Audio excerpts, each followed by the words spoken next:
Welcome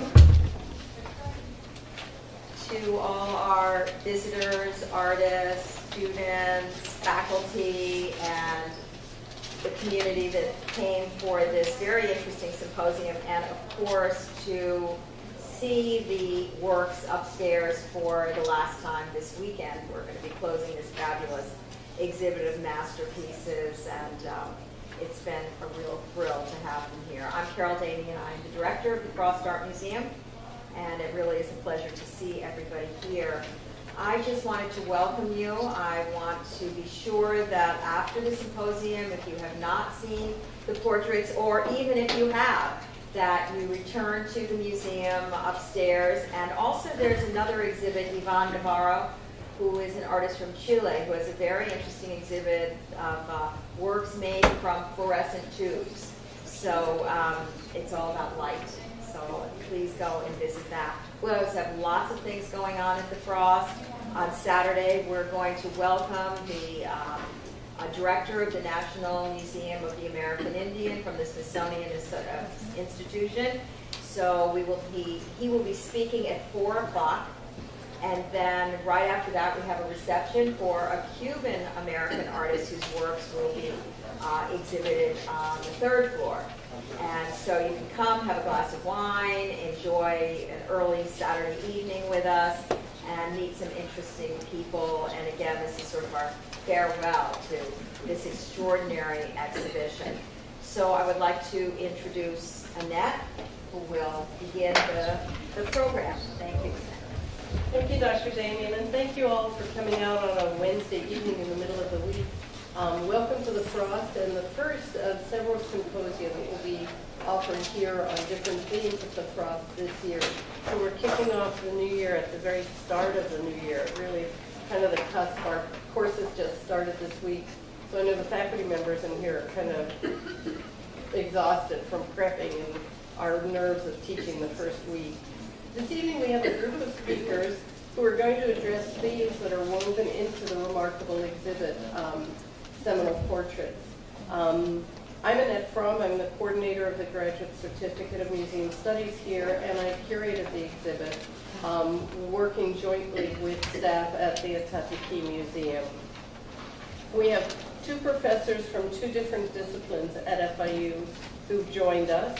And what I'll do is I'll introduce the 2 professors, they'll speak, and then we have a really extraordinary opportunity in which 3 Florida Seminole artists are here, and we'll have a moderated discussion with them after the 2 lectures. Dennis Weidman is an associate professor in the Department of Global and Sociocultural Studies here at FIU. He's an anthropologist who studies in Native American studies, ethnohistory, ecological anthropology, and applied anthropology. He teaches undergraduate and graduate anthropology courses including Native American ethnology, Native American religions, ethnicity, applied anthropology, and this semester, Native American films at the same time as my class, so I can't go watch movies. He's published widely on these topics. He'll be speaking about the genesis and growth of the fine art movement of Native Americans here in the 20th and 21st centuries, and the place of Seminole artists. Alpesh Patel is also with us. He's an assistant professor of contemporary art and theory in the School of Art and Art History. He brings to the discussion approaches to viewing portraits as they represent the identity of the sitters, as the exhibit is an exhibit of portraits. Much of his work as an art historian has addressed issues of identity in visual arts. He's published and spoken widely on this topic. And as I said, we'll close with a discussion with the 3 artists who've joined us also. So please join me to welcome Dennis Weidman.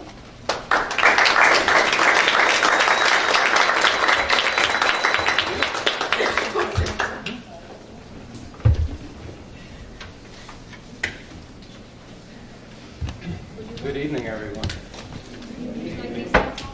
I think that's okay. Lights in the back bothering anyone back there? See clearly? I find it an honor to be here with you tonight. This is a subject that I've been involved with for many decades, and it's an honor to be here and speak with with our Native representatives here too. So to be here on your own, be presenting this is an honor for me. And so I'm going to be speaking on Native American portraits, identity, and visual sovereignty. And Annette asked me to talk on the subject. She said, well, don't necessarily talk about the portraits that are on exhibit, but talk about Native American art portraits and the development of Native American art. So this is a grand view of Native American art. Put the perspective of the exhibit in the context, cultural context. And so my purpose is to illustrate the great time depth and historical continuity of Native art in North America, from 4,000 years ago to the present. I'm going to emphasize portraits of Indians by Indians. We're going to show you some drawings, paintings, and sculptures, and highlight notable Native artists in their cultural context. I'll discuss the importance of visual sovereignty in upholding Native American identity. Sovereignty is a major issue among tribal peoples today in empowering them self-governance, control over their own properties and resources and membership. And here I'm going to talk about visual sovereignty in the sense of control of their own production of their own visual media in presenting their own images and stories to the public. And so having the power to create media for multiple audiences while defining and refining your own cultural values, symbols, and identities. So this is, let me introduce you to Snapping Turtle. This is a Snapping Turtle by Kevin Redstar. Kevin Redstar is a leading artist. He's been working for decades now, and he's a very mature, well-known artist from Crow Agency, Crow Tribe of Montana.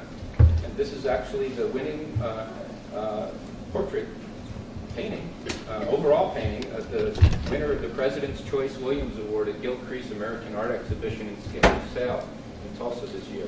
Gilcrease Museum is one of the premier museums in Tulsa, Oklahoma, in all the world, on Western art and Native American art. So Kevin Redstar is honored this year being a premier winner. So I thought I'd show that to you because this is the latest portraiture that's being presented to the public by an indigenous Native artist today. And so let's look at this a little bit more closely. My talk is to identify and to share with you how artists, Native artists produce art empowered with visual sovereignty and what kind of elements. Is that my sound or? There's anything on there? That's not my sound. It's coming from upstairs. Okay. I'm trying to illustrate to you how Native artists produce art expressing tribal beliefs and symbolism. So here we have a painting, a portrait of Snapping Turtle, and the Plains Indians, notable for horseback hunting buffalo. The Crow are a representative tribe in Montana, representing that group. And so Kevin Redstar produces images that are very tribally specific. And so a Crow, looking at that painting, would identify it in a very specific way. And so there's cultural elements represented. And one would be, there were buffalo hunters years ago. They have buffalo herds today. But the buffalo headdress, buffalo hair, and then the horns, and eagle feathers. And another thing that is very important to the Crow is the sun. For years, decades, thousands of years, they've practiced the ceremony, the dance, the religion, their life, their cosmology based around the sun dance. They are practitioners of the sun dance even today. And so that is the kind of element, of cultural element that we see in portraits, paintings and sculptures by Native peoples, representing very specific nuances. So if you're a non-Indian and you don't know the cultural context, you see it as an art piece, but it's really interpreting a symbol, a set of beliefs, and also a whole narrative and story about that. It's another form of storytelling. And it produces individual identities in that individuals who are Crow identify with the paintings, and it carries on a cultural message and shares with the children, and so it becomes identified as an identity of the culture of the Crow. Kevin Redstar has been doing this a number of years. His paintings are classic. There's some that portray pure Crow identity.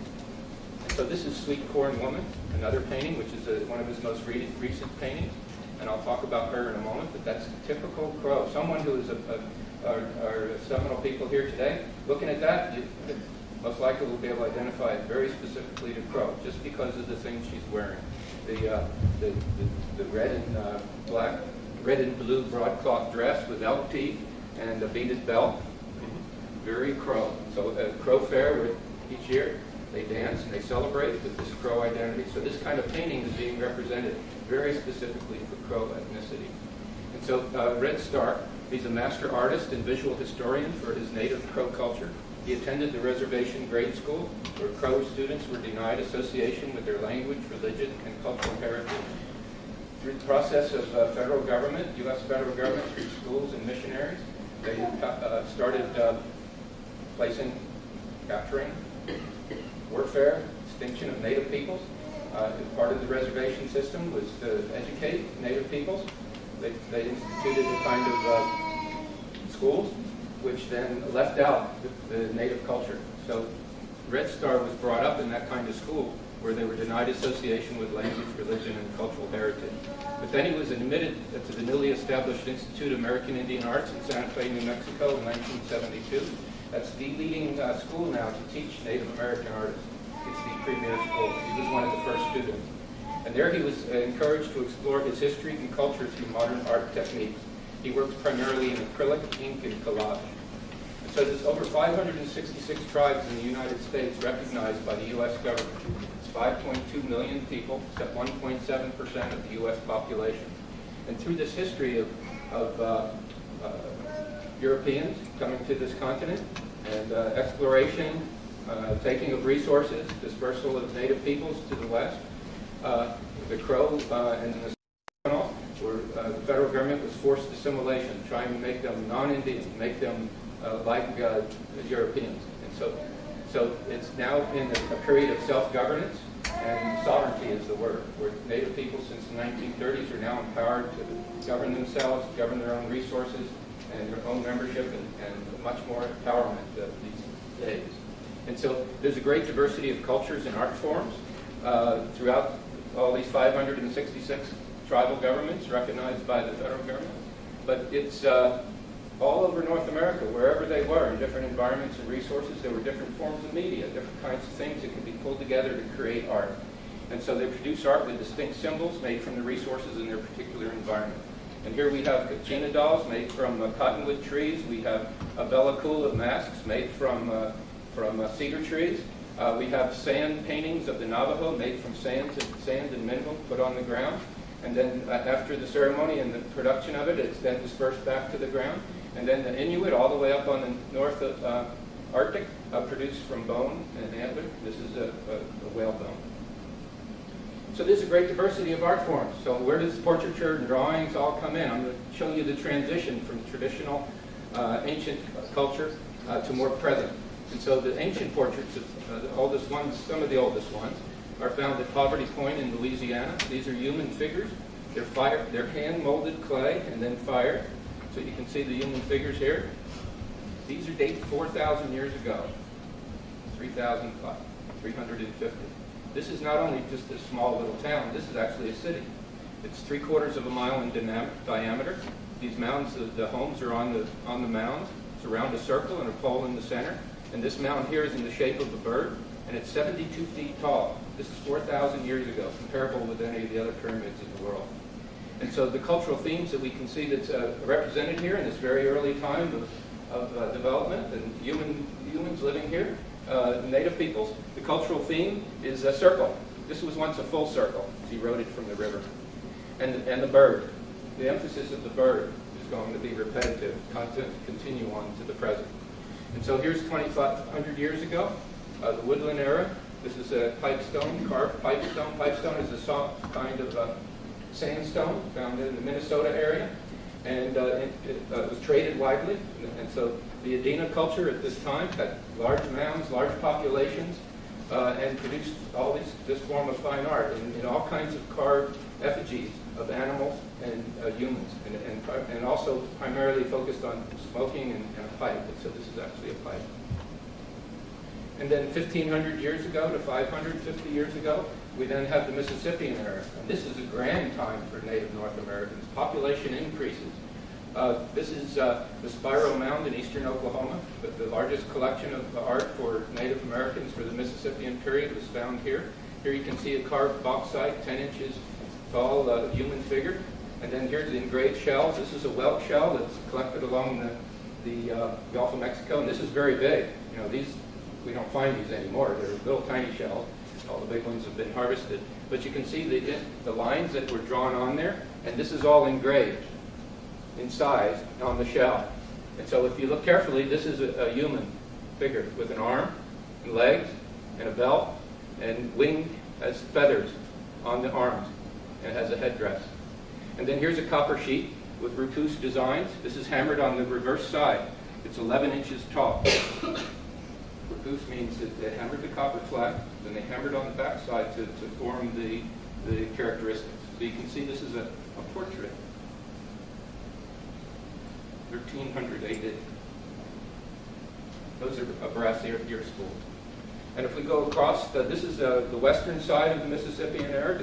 This is a grand area, region, all of the southeast, extending all the way up into the Great Lakes. The Mississippian period, grand mounds, and this form of art with those kind of characters were actually dispersed. Some of them even coming down into Florida. Crystal River is one of the major sites here in Florida, and it's debatable, but some people even say that there's a Mississippian mound that was down in Key Largo. So you can see that we have this grand region of sharing of ideas and cultural ideas. And so moving to the eastern side of the Mississippian era, over in Okmulgee, Georgia, is Etowah, very near Atlanta. This is 800 to 650 years ago. And this is one of those whelk shells also, but instead of being on the outside, it's on the inside. And the whelk is so large that this is about 10 inches tall. But once again, you can see the human figure with the feathers and the headdress.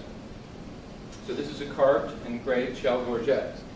And so as the Europeans settled on the eastern coast, and through warfare and extermination and disease, the populations were just decreased and disrupted. A lot of people were forced west in Oklahoma and other places. But during that time, we actually find a fluorescence of culture on the plains. The plains really wasn't well inhabited during the pre-European times. There were foot people, pedestrians. But then we get the horse reintroduced by the Spanish. So once the horse was introduced, all the peoples who lived around the plains, bands, clans, would move out on the plains to hunt the buffalo. So the Crow is that story. The Crow were actually, they're probably even related back to Hopewellian people, agriculturalists, but they moved out onto the plains. And so they brought those cultural traditions with them. But that's a very mobile society. All the things that they had that could break very easily. So pottery, things like that, things that were heavy they didn't carry with them. It's their clothing, it's their tents, it's their shields made out of buffalo, which they then transform their art to. And so this is a shield with a human figure. They painted on teepees.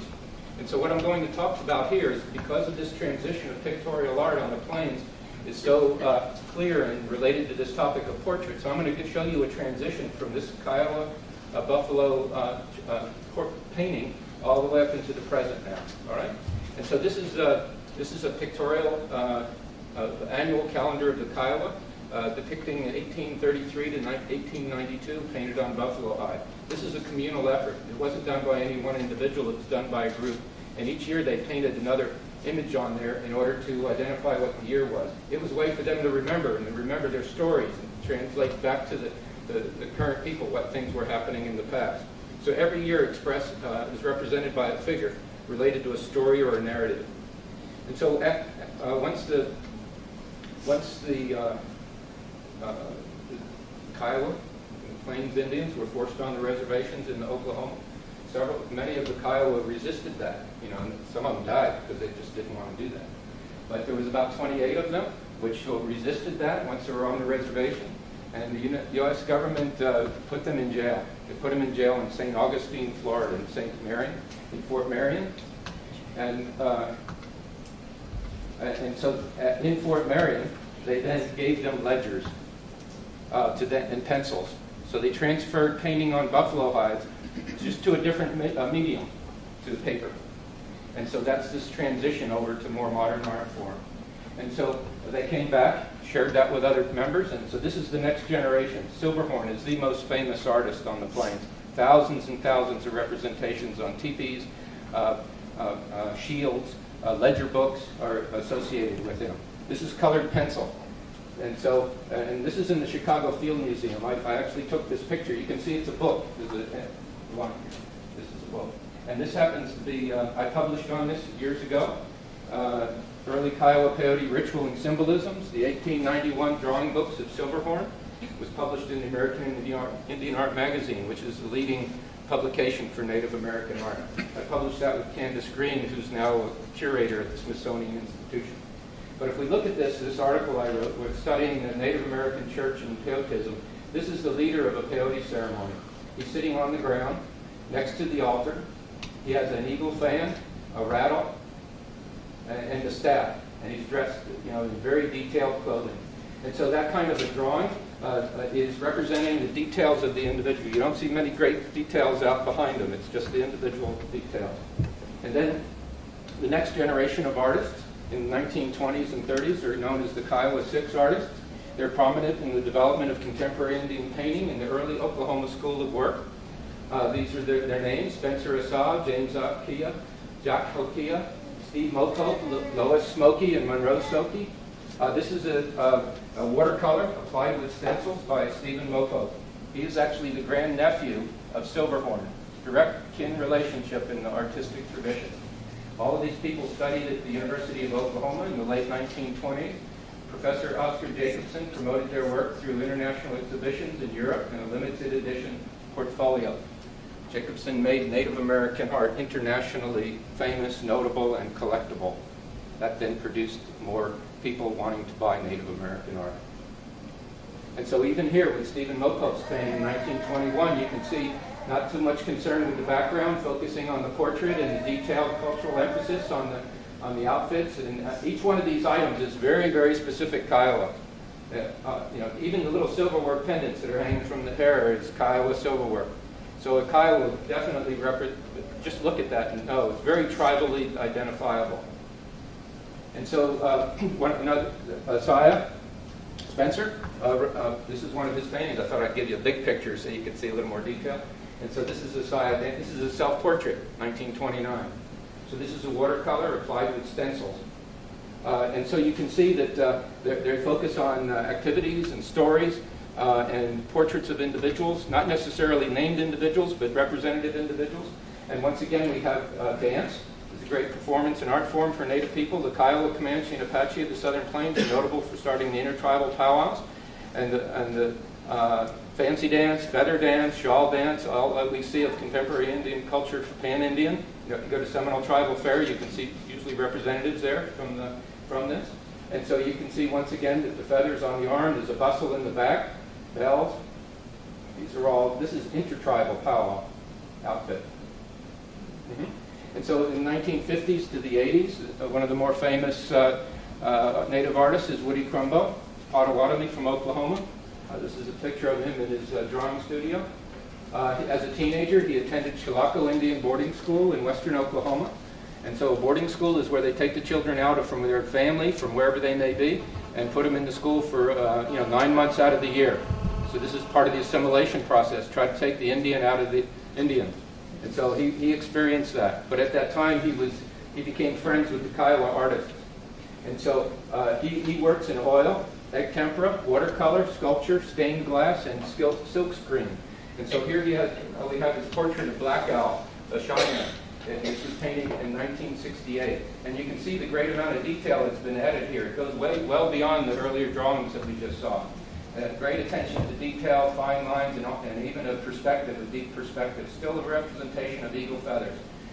And so Woody Crumbo became a master of silk screening, and he was able to produce multiple copies. So as the technology became available, silk screening, he could mass produce his art, and then he was able to distribute it. In this way, he maintained control of his own art, mass producing it and distributing it.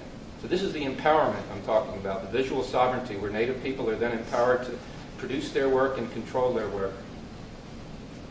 And this is a bigger picture, once again, just to give you a big idea of Woody Crumbo, his work. This is an eagle dancer.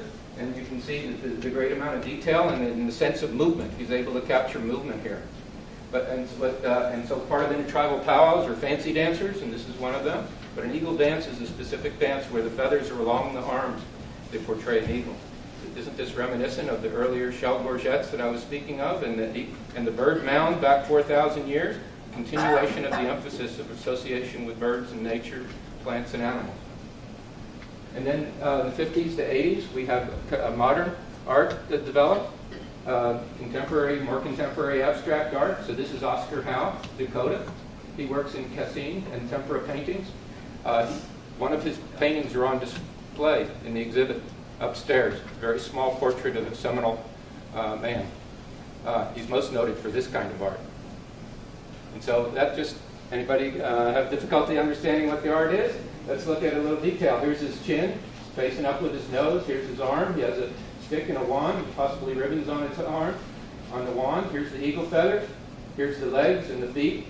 And so instead of focusing on the detailed cultural details of the art, the beadwork, the leather work, he's actually focusing on the movements and the points at which the dancer is moving around. So it's a sense of portraying that vitality and that movement in this form of dance, the victory dance. And then in the 70s and 90s, we have R.C. Gorman. He's born on the Navajo Reservation in Arizona. He's one of the Southwest's best-known late 20th century artists. His signature works are oil pastel drawings of women. Some call him the Picasso of Indian artists.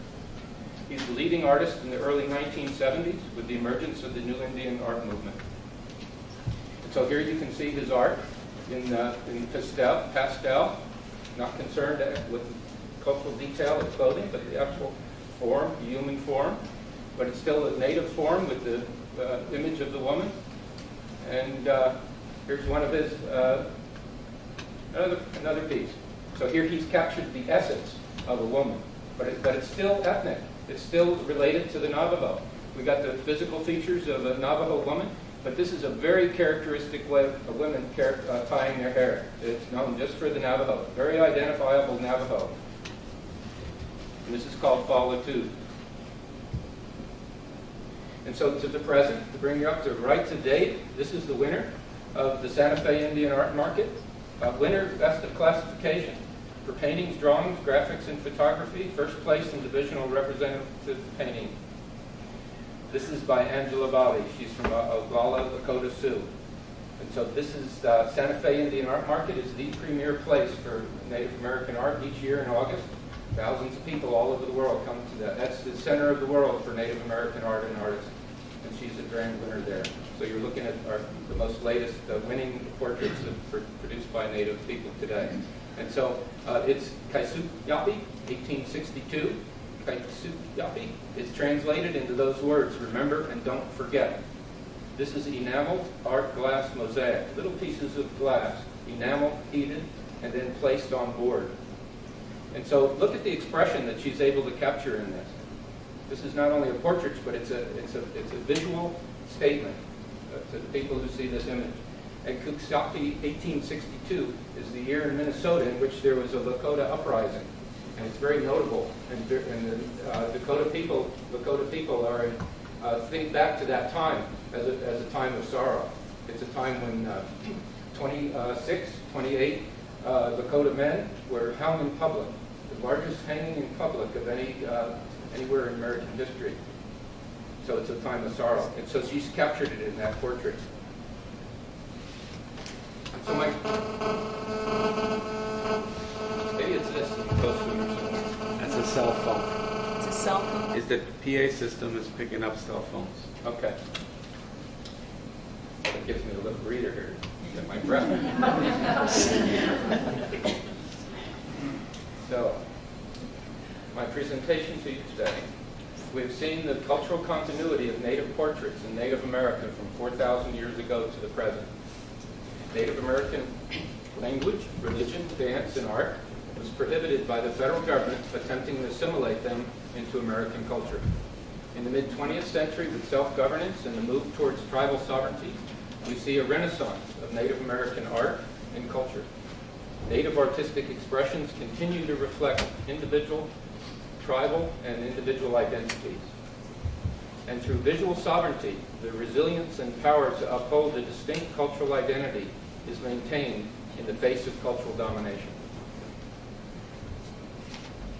Hopefully I got those ideas across to you. Final reflection on Native American portraiture. This is a quote. Paintings remain true to the basic cultural values such as tribe, family, clans, place, and season, regardless of the changing worldviews of the time. And so this is a quote from the exhibit catalog for the exhibit we have here today. Reflections Across Time, Seminole Portraits, curated by Annette Fromm.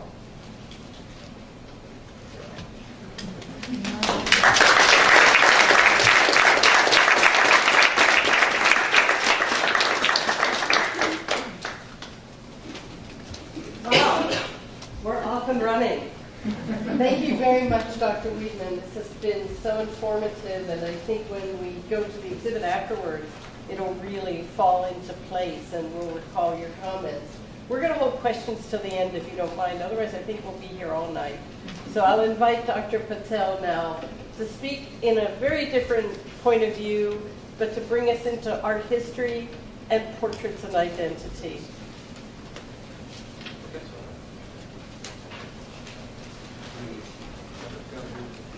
Okay.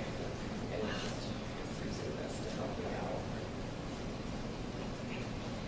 Well, first of all, thank you, Annette, for inviting me to be part of this. And it's great to have David's presentation, I think, as a foil for what I'm going to describe to you. Because it's always sort of embarrassing to say as an art historian, but it's true that discipline has been incredibly racist, sexist, xenophobic, classist for a very long time. Nonetheless, it has a lot to show us as well. And so what I think will be interesting with what I'm going to show you is how does art history even begin to grapple or to think about what we've just seen. And it's a complex question that we clearly are not going to be able to answer today. But I think it's interesting in the way that these two presentations are going to be talking almost over each other. So hopefully we can bring this together in our discussion. I'm looking at the very special case of self-portraiture in the tradition of Western art as a way of understanding artists and how they've had different strategies, if you will, of actually being able to express themselves within the portrait itself. So a very special case of portraiture that I think is important, given, for instance, in Native American culture, especially, there has not been a lot of visibility, especially within art history, of artists that are from that genealogical tradition producing art for us to see. Material that we're seeing today in the net show, and I can't say how rare something like this is. We're in an era, especially in the discipline of art history again, where we're supposedly post-identity. So we're over some kind of understanding of identity. What it has meant, though, for a lot of very conservative art historians, is that that we're sort of beyond that. And I think what you'll see is, as we go through this talk, is that we clearly are not beyond that. We have a lot to kind of think about. So to sort of start off, I'm going into a very different direction. Again, looking at sort of Western art history and self-portraiture. And I want to start by looking at self-portraits as a way of status building, as an artistic signature, if you will.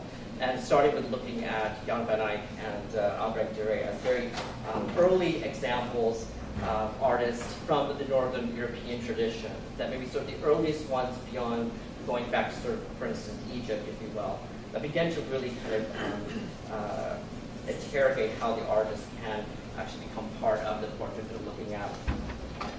This is a very sort of well-known portrait, the wedding portrait of Jan van Eyck. It's well-known primarily for the mirror in the back, within which actually the artist has made himself visible. So this is a classic example where the artist is actually making his authorship very important to one's understanding of the work in front of us. No longer can we divorce that. And again, looking at the history of art, it has been one of forms, looking at styles, colors, lines, and shapes, not authors.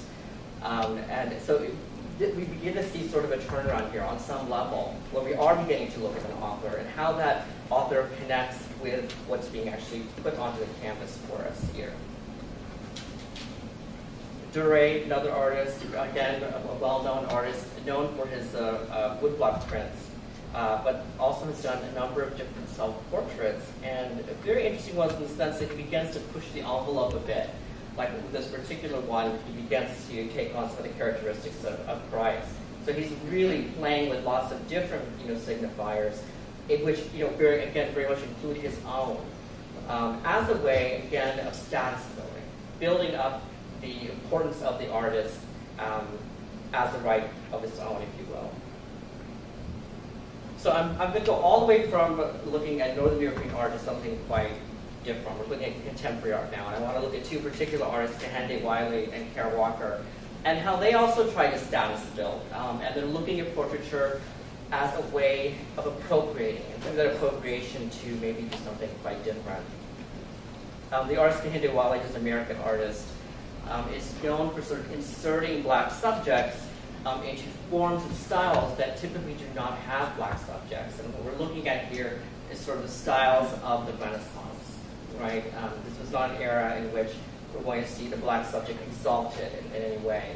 And for Kehinde, he felt very much that he's very tired of seeing sort of the black male subject only being sort of seen as a criminal, for instance. Never being exalted or put in the position, again, of sort of what we saw with Duret, putting himself in the portrait, if you will. So he has a series of these portraits that came out in the early 2000s, and they're so striking for that kind of conflation again. Forms and styles that we maybe see and understand to be from a different time period, but that kind of jut against what's actually in them. This sort of, again, the black subject in sort of everyday clothes. One of his paintings I really love, this painting Go, is one that's actually on the ceiling. And again, going back into our history, with the Renaissance period, we have a number of sort of beautiful sort of ceiling works. Again, drawing on that larger tradition, but inserting a subject that normally would not be there. The cameo tradition is one that is quite strong, especially in the United States in the 1800s, and going back even here to Italy in the 1500s and 1600s, the profile being almost most important. Sort of, again, a badge of honor for a lot of upper to middle class white, usually males, but also women on occasion. Kara Walker, an artist who is based here in the U.S., begins to take that kind of profile, if you will, the profile that has only, again, been for the province of sort of usually the white male subject, and taken it into a different direction. So she constantly, through her entire oeuvre of work since the early 90s, only looks at profiles and brings out an uglier kind of aspect of that profile. Sort of when we think of the United States and these sort of cameos that might have been done around the 1800s, what was sort of happening, around those profiles, bringing out sort of the ugliness of colonialism. Here's a really classic example of Verne, sort of an image of self-immolation. And I think what is really nice about this is that it brings up a very interesting question. A question that a post-colonial author by the name of Guy Spivak said was, sort of, can the subaltern speak? This is the title of a very well-known essay that she's done. And the idea behind this article is, how do we understand that subject that has never been given a voice, or a voice that is always muffled over time? We really can't, right? So this begins to become the issue, I think, with Native American art that we're looking at. We're talking about sort of a group that has been systematically kind of taken out of the equation of art history. And being able to recover that is impossible. So we come up with a very interesting conundrum right there, that impossibility of having to be able to have that voice from a historical point of view.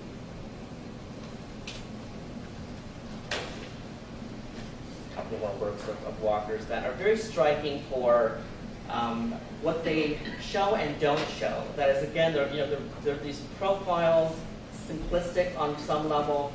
The subject matter begins to become much more complex. Thinking about authorships and portraits, what's also very, I think, interesting to point out is Kara Walker is an artist who identifies as an African American. She is married to someone who's identified as white, and that relationship sometimes is used as a way to understand the meaning of the work. So that has often been used as a way to kind of denigrate the work, to take away from what's happening, to bring out the complexity again of how authorship can play into our understanding of the work and how different details, when they come to light, can kind of shift or change what we're maybe looking at, for the better or worse. In this particular case, I would imagine for the worse. Okay, this idea of self-portrait being one of self-study, one of hyper-realism, and I think that this is maybe what a lot of us think about when we think of portraits, right? Really trying to get the figuration down of an individual. These three artists, I think, are really interesting to bring together. For that, Rembrandt, who has done about 90 portraits in his life, did thousands of sketches of himself, his face. And again, these portraits are incredibly detailed, very hyper-realistic, and give you an evolution of Rembrandt through the years, from a young man, sort of a mature individual, to sort of an aging individual. Like, you really get a sense of the physicality, the figuration that we sometimes really kind of think of as a true signifier of what portraiture might be. Van Gogh is very well known for this particular self-portrait. Robert Mapplethorpe, a photographer in the 80s, mixing and matching from different eras here, is another artist I think is really interesting in terms of how he uses self-portraiture through photography in interesting ways. This one, taken in 1980, was 8 years before he died of AIDS. These photographs that he takes themselves are very kind of striking. They give us a very strong example of sort of what was happening at that time. The invisibility, maybe in terms of the government actually being responsible about thinking about health and AIDS. And he was making that face visible through his own sort of portraiture here. And what I also like about this particular photograph is his use of the skull there. Anyone that might be familiar with works from like the 1600s, 1700s from Europe is that there would be what's known as a memento mori, which is a reminder of death, a skull that's often put in almost like undetectable within works.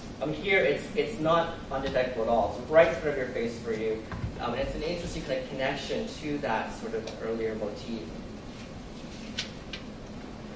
So going from something like figuration, it's interesting to think about abstraction as a way of understanding identity. And we just saw a really nice one from the 1920s that David showed us, where we're not looking at figuration per se. We're looking at something metaphysical that describes or can give us a better sense of who someone is or was.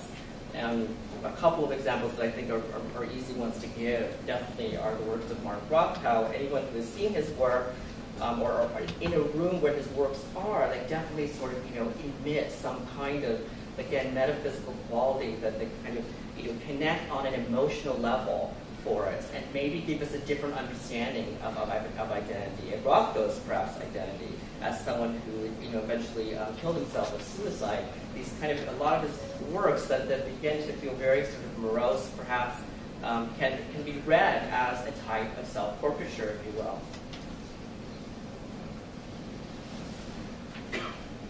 Jackson Pollock is an interesting case actually to use in this theme of abstraction.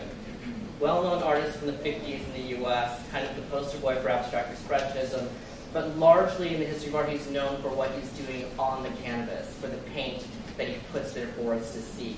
Not really his own body, even though the way in which he worked was often kind of to put a canvas on the floor and to actually physically be in the work, dripping paint into it. So this is I feel like his work can be thought of as a very sort of embodied idea of abstraction, rather than just kind of a formalist way of looking at the work. It's generally how art history looks at it. They don't necessarily look at it as performative, as being maybe something connected to performance art. They bring it into a different realm that's connected only to what you're seeing on the canvas.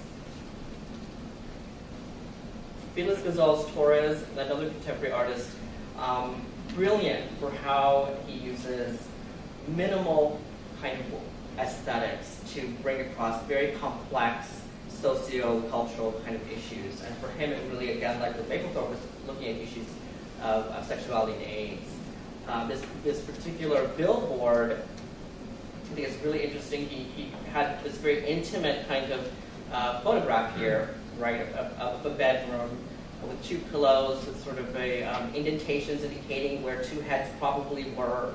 You have this very sort of intimate photograph in a very public setting. But this was sort of in New York City. They actually redid these last year through the Weidman Museum of Art. But he had these kind of billboards all around the city, bringing something quite intimate and private into the public, a signifier of sort of his connection to his partner who had just died of AIDS. These kind of gestures, though, aren't really rooted necessarily in figuration for him. They're more conceptual. They have a lighter touch for us. Agnes Martin is an artist who's recently being reread through the lens of identity and figuration, though her work has mostly been known for being abstract. This is a really classic example of her use of the grid. This is what she has been doing before she passed away since the 1950s, really working with this quite simple kind of format, the grid, and taking it to a different place. And I think these are types of works that are difficult to experience on a slide, but they're ones when you see in person that they exist in space. You kind of have to go closer to them and to the back, and through that, you have a very different understanding of what the work is. It exists in space more so than it does in sort of a flat plane for us. An art historian by the name of Jonathan Katz recently has been interested in thinking about how we can look at this work through the lens of identity, which again might feel quite difficult to do. But he feels like he has a pretty good idea, and I really like his arguments. Martin is known very much for being interested in sort of Zen identity. And sort of Zen as a concept, as an aesthetic, is very much a non-Western idea of identity. It's not one that is kind of pitched and specific. It's much more sort of abstract, neither here nor there. And her works maybe can be thought of as expressions of Zen. But for Martin, for Jonathan Katz, he also says that maybe this was a way for her also to be talking about same-sex sexuality, or being a woman who's in a relationship with a woman. That aspect of like her work often doesn't get brought up in again, the history of art. But Katz wants to recover that, maybe think about how this is a very complex expression of identity, one that cannot be so quickly kind of contained as queer, or we're talking about Native Americanness, that it's difficult to kind of pin it down. And this is a very a nice example of that happening through abstraction. I'll stop after this, but it's just fun kind of really looking at the number of different ways artists in sort of the Western tradition, if you will, have been looking at using portraiture in very complex ways. I'm going to look at a couple of these artists who really kind of rework specifically race and gender through their work. This is a drawing by the artist Adrienne Piper, a light-skinned African-American woman who was tired of being misidentified as being white in public. She was never kind of seen as being black. And her work for many years has been about really kind of actually making that a very kind of important and something that's front and center. So this particular drawing is so emphatic in that way, where she names a self-portrait, exaggerating my negroid features. She wants to sort of exaggerate so much that you cannot mistake her for who she is, her genealogy, if you will. Renee Cox's photography, and also kind of taps into the way Black women have been treated in the history of art. And I'm thinking with the Hottentot, it really is a reference to the World Fairs, and in a particular individual that was kind of thought of to be a Venus, and a signifier for a whole country, if you will. So here Renee Cox is taking that on and again exaggerating what might have been those aspects, sexualized aspects of this person that were so of interest to those colonials that were using the Hottentot. Cindy Sherman, another photographer, and more often than not, really since 1950s, photography has been the medium. And now with our cell phones, where we can take any picture all the time, it becomes a very, very interesting way of kind of thinking about identity, much more so maybe so in these photographs. But here, these first kind of works that Cindy was doing, again, they're works that when we look at them, we feel like we might know where that image is from. That we've seen this image in a movie perhaps, and she's kind of capitalizing on these. These are like female types, if you will, that she has seen in movies, and she's turning them into film stills, but they're actually not film stills at all, right? They're staged photographs. But again, who is Cindy? And she's all of these and none of these at the same time. Another work of hers.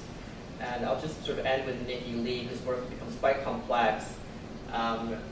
She has done a number of different projects where she'll go into communities and actually become part of it. So she has gone into a community of Upper East Side sort of society women and become part of that community, lived in it and become part of it, and has taken photographs as documentation of being in it, if you will. She's even done something called the Hispanic Project, where again, she morphs her identity yet again, and again becomes part of this community for a very long time. She's with these communities for months and months. And the complexity of this is really, what are the politics of doing this, being able to kind of go and change your identity in this way and then leave it? Is that something we should be thinking is necessarily an interesting thing? Obviously, for most of us, we're trapped in our skins, right? We cannot escape. Adrienne Piper cannot escape the way she is normally or generally configured. So this brings up kind of complex issues here, where Nikki is playing and kind of doing this. But is that sort of idea a productive one for us to say that we can become anything, if you will? So I just want to just stop here, and I think what I'm really interested in, because again, like this exhibition, it's like the tip of the iceberg. There's a lot more to explore for sure, and within at least the history of art, again, as I mentioned earlier, we're in this phase where identities become less important. An exhibition like we saw upstairs would not normally be in a fine art museum, and that distinction is important, I think, in terms of how these works are consumed and understood. And actually even the different kind of disciplines that we're coming from today with David and I. And maybe that's a good place to actually stop for us as we move forward. Wow.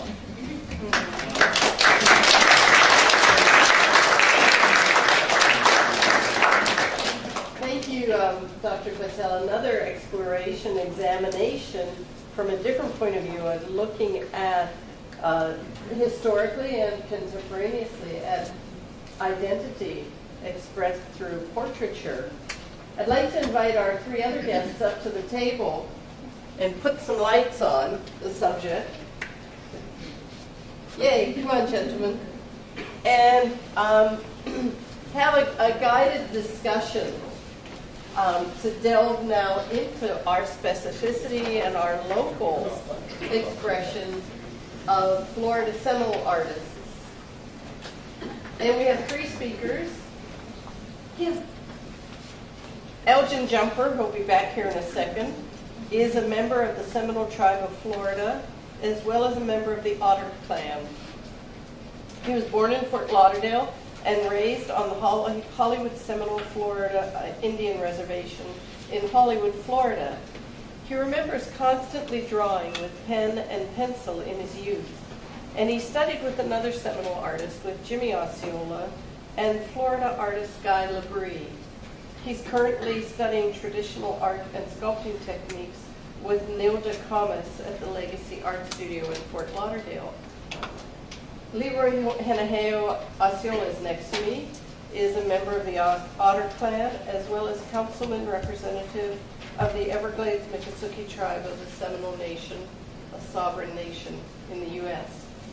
Henaheo was born in 1958 and raised in the Everglades in a traditional Miccosukee Seminole village. He's a self-taught artist, developing his own unique style without influence of structured classes. His inspiration is derived from a deep belief in his tribe's cultural teachings.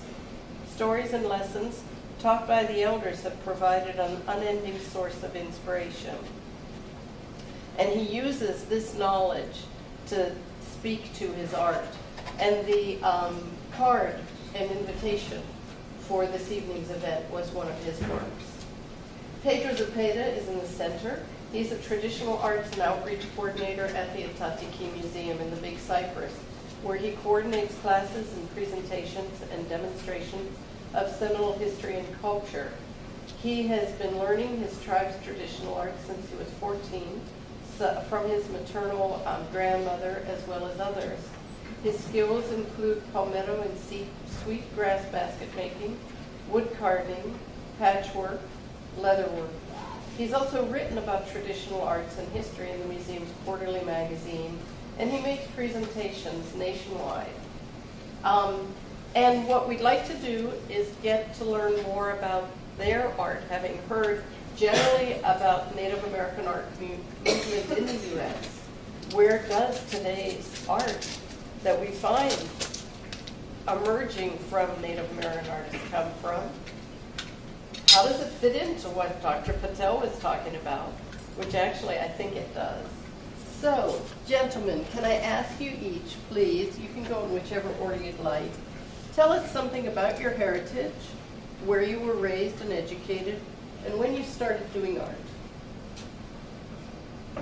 For myself, my father used to paint and just, I guess what you would call dabble. So as a little boy, I used to watch him, and that's where I got the idea to start drawing and stuff like that. That's how I started, with pencils.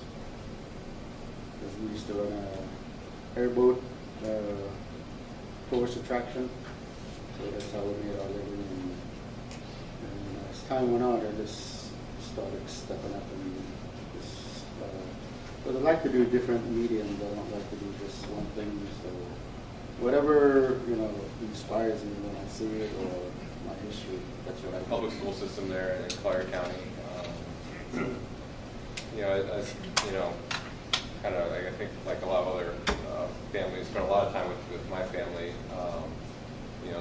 A lot of time with my grandmother and all my grandmothers, I guess, and some around my uncles. And so I guess I was always surrounded by art in one way or another. I've been doing art pretty much as long as I can remember. One of my earliest memories is taking a purple crayon to the wall and drawing a life-size figure. To me at that time, it's like 3 or 4 feet tall. But, got in trouble for that one. But one of those early memories. And I ended up going to Stetson University and studying art there. A little bit of a rough time going through the school system there, kind of talking about identity and westernization and things like that. Not always agreeing with the professors as far as what my art should look like. And so I've been doing art ever since. Kind of like me, where I don't like doing one thing. It's kind of something to keep my hands busy, I guess. Elgin, please add to the discussion. Hi, Elgin Jumper from Hollywood. Born in Fort Lauderdale. Raised in Big Cypress on Big Cypress Reservation until I was about 5. And then we moved back to the city in Hollywood, and I started going to school with everybody else. And I was drawing, like a lot of kids, it just stuck with me though, But then I didn't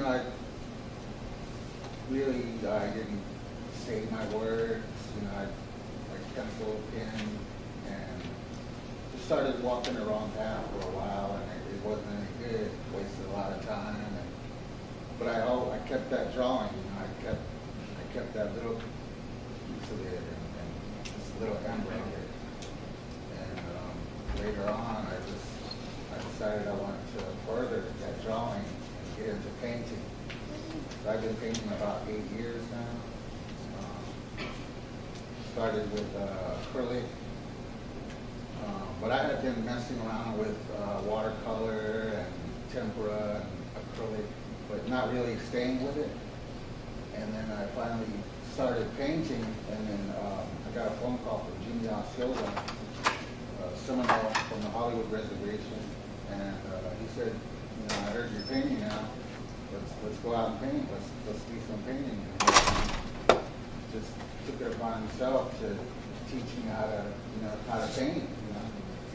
And he didn't charge me for it or anything. We just started painting. We started going out and doing plein air painting. We painted in the house, and it just just got to be really good, and I don't remember when it happened, or you know, but it was like a gradual progression where it just became something really bigger than what I, you know, bigger than myself, bigger than, you know, because there's a lot of responsibility, I think, for, you know, to be an artist and a painter.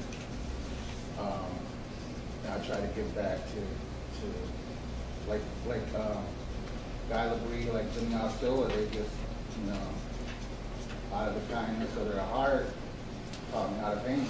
So that's what I do. I teach the kids on the reservation how to, you know, I don't look at myself as a teacher. I'm just an artist and a painter that goes out and shares with other artists and painters. And just, it's really, the reward is more than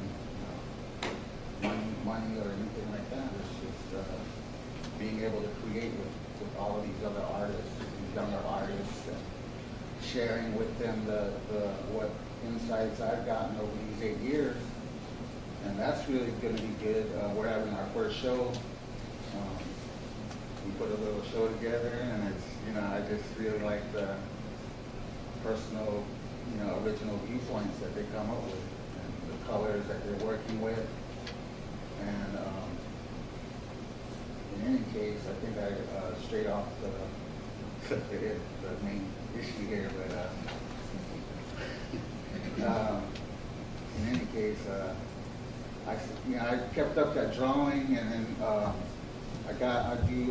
I'm doing mostly oil now. Those are my 4 back there, and but I work in acrylic and watercolor as well. Some in here, if I may, can I show these here? Yeah. And actually, as you do that, why don't you talk, and I'll ask the other 2 artists to talk about influences that shape your artwork. We heard Alpesh Patel talk about different contemporary artists and the influences that shape what they choose for their subject matter. So what has influenced you all for what you choose for your subject matter? And you can see the gentlemen have all brought artwork with them. Sure. Yeah, it's my influences have varied over the years. You know, definitely all the traditional arts I do. You know, a lot of influence came from my grandmother, to be like my step grandfather, I guess, and you know, just showing me, you know, all those different things about traditional arts and the knowledge that goes with them. You know, Elgin, you know, mentioned something about kind of responsibility as an artist, and you know, I know at least for me, I kind of feel that way, especially about the traditional arts, you know, the kind of responsibility of you know, showing it to somebody else, not taking it with me, I guess. And you know, because at least with the traditional arts, I view them as not really belonging to me, and you know, belongs to the tribe. So it's my responsibility to share what I've learned, at least, with whoever's willing to learn it, which sometimes isn't as easy to find those people as you would think. Yeah, and then then there's the kind of fine art side of myself as well, where you know, I do, you know, drawing and painting, and ceramic sculpture, and you know, I still like to have all those traditional themes, but many times I'll do more abstract things with that type of art. Then bring the sculpture, because one I have right now are like 3 or 4 feet tall and made out of ceramics, and a little bit hard to transport, especially from the parking garage. So I brought things that were light and easy to carry. So I guess that's kind of what's influenced my artwork. For me, I'm really influenced by the whole art history, you know, all the way back to cave paintings, you know, paint the horses on top of the caves, you know, and I paint horses today, you know, and I really like Delacroix horses, you know, the Western kind of Remington, you know, his horses, and it's just, to me, it communicates like a freedom, you know, the horses, you know, wild horses. And, all through history, I love wild painting right there was influenced by Vermeer. The lady standing in front of a portrait. That's from a girl reading a letter at an open window. And this, I call this Billy Bowlegs Goes to Washington.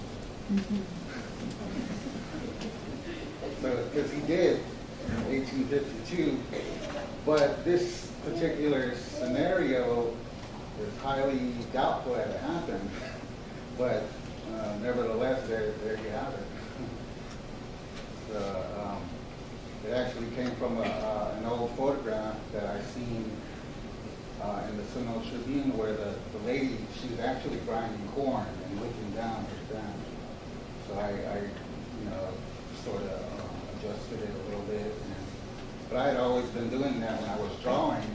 I was experimenting with time and space, moving things different, like I would make a still life, and then I would put an action, like a Seminole in action right next to it, combine the two genres, and or I would, I remember the famous picture of John F. Kennedy Jr. and he's a little boy and his father going by in the funeral, and he's looking, I think he believes like that. And I had a little picture of myself, and I drew it right next to him, and I'm looking at him like that, sort of like two little kids, and I think the picture was taken like 2 years before I was born, but I combined it just to see and to maybe create something that wasn't there before.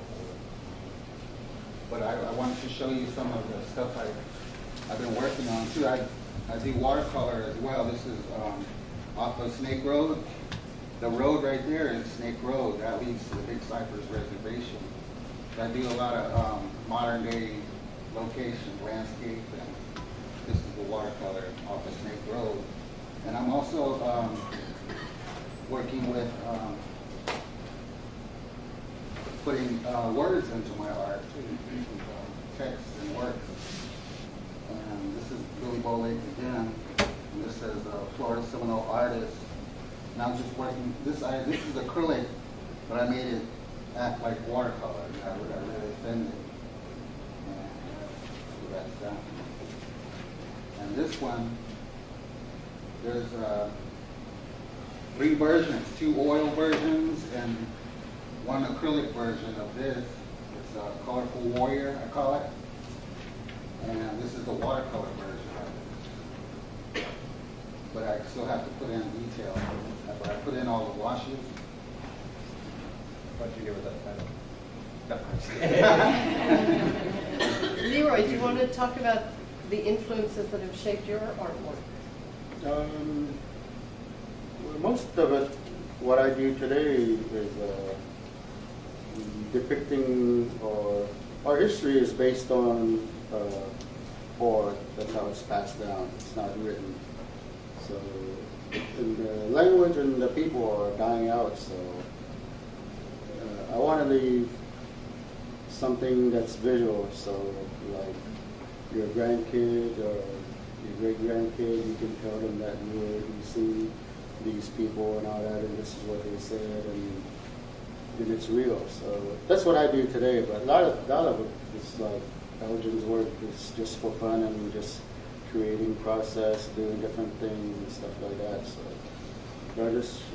I do it in drawings, and I do it in jewelry and carving, large-scale carvings. I just finished one that's 13 feet tall, cypress wood. So that depicts our history, because we have, just like your history, we have history, but it's, like I said, it's oral, but like I said, it's being lost. So that's what I carve. Like up north, they call it totem poles, but I don't like to call them totem poles. I call them talking trees, because they're telling you a story before. So that's basically what's influences me and what pushes me. We heard two scholarly presentations, one about the development and the history of fine arts emerging through Native American communities and Native Americans, and one of Western art And I wonder how each of you characterize your art and see how it fits into the world of art in general, since you all are extremely accomplished artists.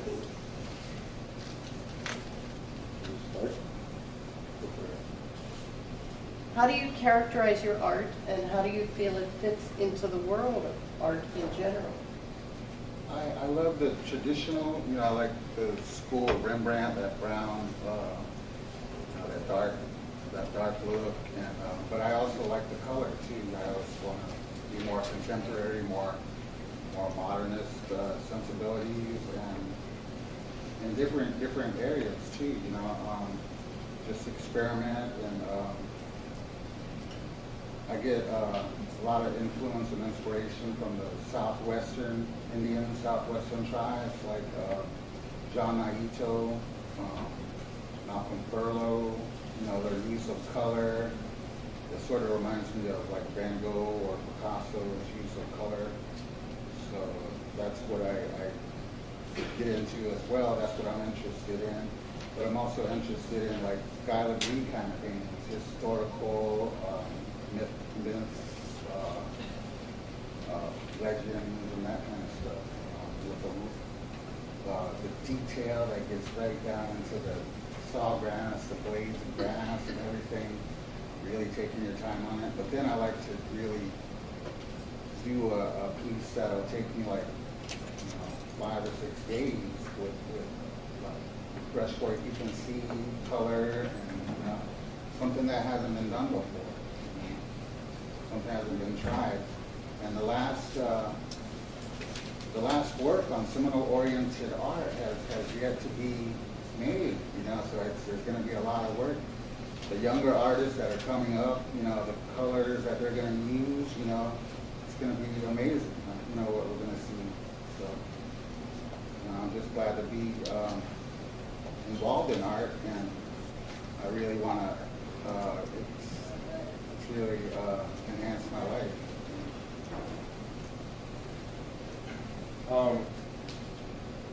Yeah, I guess we're all kind of an accumulation of our experiences. So, like Elgin was saying, kind of the younger ones are going to have a different experience than me or than my parents or grandparents' generation. So I guess each of our art's going to be kind of slightly different. And me just kind of picking up a pencil or a paintbrush or oils or acrylics kind of makes it in our traditions, contemporary, because that's not something we had. That we're using, 100 years ago, 150 years ago. Even though the subject matter might be traditional, the techniques and styles might be, considered somewhat modern, I guess. Something that we didn't have previously. And I guess there is kind of a line as far as the meaning between, the traditional arts that I do and then the kind of fine arts that I do. Again, the traditional arts. Have meaning beyond myself, beyond my personal experience. I'm doing something that's been handed down,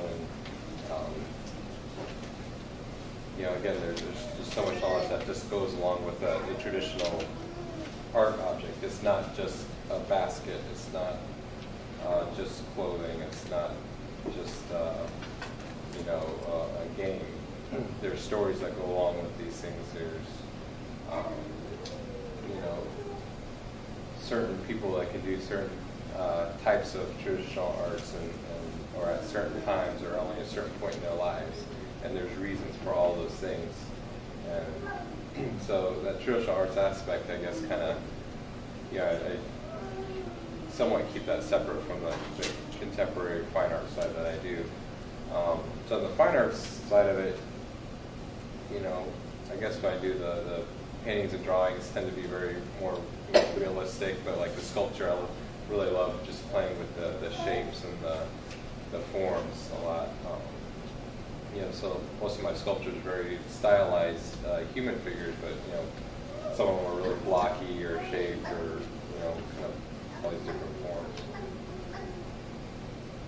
Leroy, how do you characterize your art, and how do you see that it fits into the world of art in general? I guess the way I see it, people see it obviously in different ways, but the way I see it, I like to be looked at as part of historical, because like I said, you have to look at the bigger picture, because we're all related, but at some point in our lives, in our grandfather's lives, the reservations were established and people were divided, and that breaks the Creator's law when you do that. So I guess I was lucky because my grandparents always stayed off the reservation and remained traditional people. So what I do, it comes from my people. So I like to be looked at that way. It's totally separate from anything else, because nobody does the kind of work I do. So that's how I look at it. It's interesting, Elgin, because you were talking about the young people and what's next with Seminole art, but what's next for each of you? And we'll see, you know, we can afterwards look at the works that they brought as well as going upstairs to the gallery. What's next for each of you? Because you each seem to really have very different personalities in your artwork and your approach to art.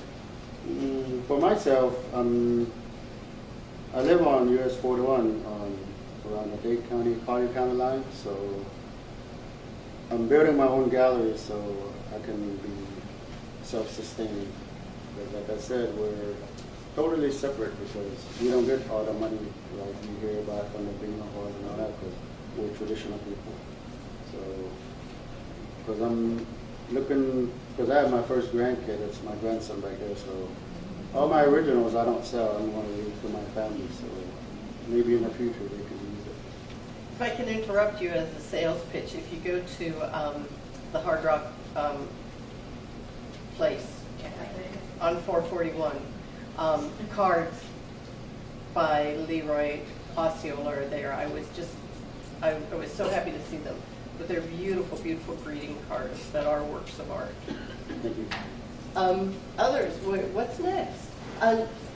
Pedro, would you ever take your basketry and, like the work that we see at the Gilcrease at the Philbrook show at the Santa Fe Art Markup, as we call it, would we see you doing modern, contemporary forms using traditional techniques? Yeah, it's crossed my mind. Yeah, I kind of always like to say that we are modern by tradition. I think that's kind of what's helped our people survive through the whole period of colonialism and such, as adapting to the new situations and seeing things that are more advantageous to us and using in our own way. So yeah, I mean, I guess I thought about doing that, but I don't know if I've quite crossed that threshold yet of really mixing those traditional arts with contemporary themes, I guess. I've been seeing some artwork from other natives across the country that do that. Like in Seattle, a lot of Northwest Coast art being done in glass, and I see people take traditional basketry form, but using strips of basketball jerseys and things like that instead.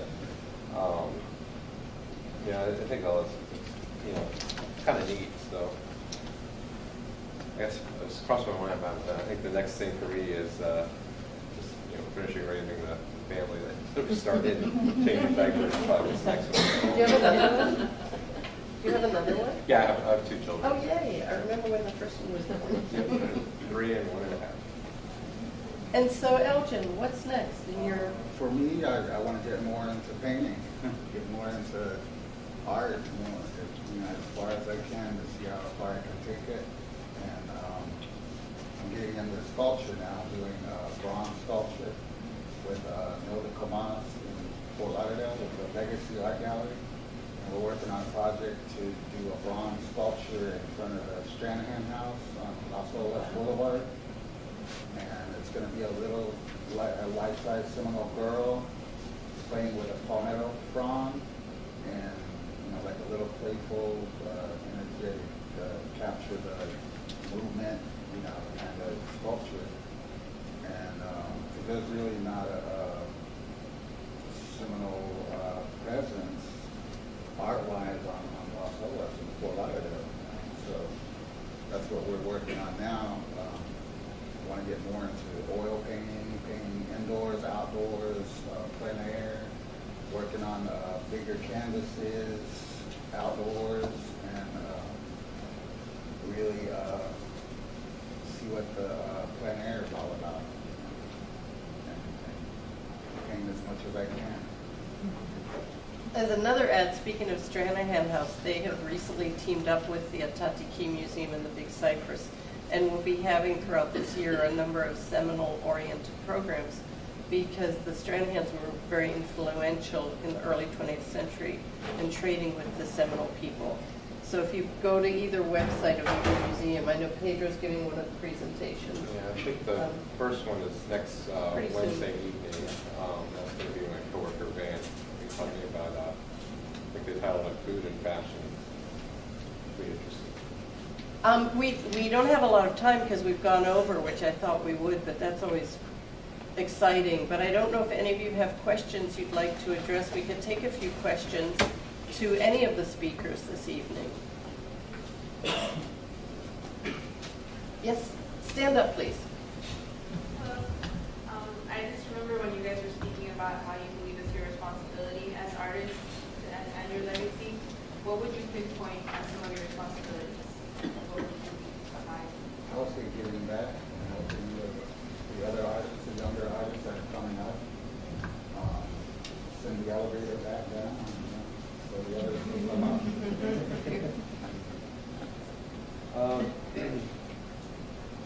Yeah, I guess just leaving a pathway for others, and kind of I mentioned earlier about just the traditional arts and just making sure all that traditional knowledge is moving on to the next generation, and that we all keep that. As far as the modern art, just really sovereign identity. I guess that's a big kind of Native American theme right now. Just taking control of our own image, not just being a picture on a postcard, but we're the ones going to be making the postcard, not somebody else or somebody making money off of our image. Sometimes it's hard to explain to people too that we might not necessarily want our image taken for different reasons, but for some people it might be just basically just not being ripped off your own image, and that's kind of like in modern times with Facebook or Instagram and stuff like that, where everyone's kind of experiencing that now, where it's like, is it really my image anymore? Does it belong to somebody else? And so it's something we've been wrestling with since camera was invented. As for me, just proving that we can do art too ourselves in our own way, without masters or anything. We can do it in our own way. It sounds like it's been a struggle to create your art, because Leroy, you talked about the fact that you really aren't interested in learning with anyone else, and it sounds, and then you had problems in the school as far as they're allowing you to create the images you wanted to create. So how do you wrestle with that?